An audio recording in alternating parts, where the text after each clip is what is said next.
How to add a analog clock time widget on your home screen. This is for Nothing Phone running Android 15, Nothing OS 3. To add a time widget on your home screen, long press a blank area like this here, and you'll see these options pop up.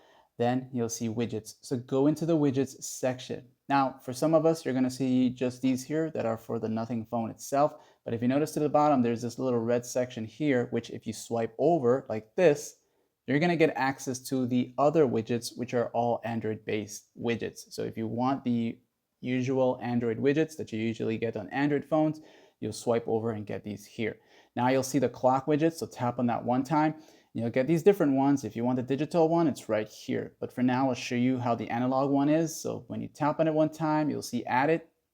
And it's going to appear like this here. You can choose from the 4 different faces here. It's up to you. I'll just go with this one here for now. And it's going to pop up like this here. So you'll notice how these little dots here, which you can use to stretch out. And once you're done, just tap on it like that. And now you have your clock there. You can come back and long press it, by the way, and move it around like this here. Once you release it, you'll be in this state here. You'll notice these little 4 dots once again, and you can pull on them to get them as big as possible. And that's basically it for this guide here. And if you don't want it, you can just long press it and you'll have the remove option, resize it, totally up to you, like and sub.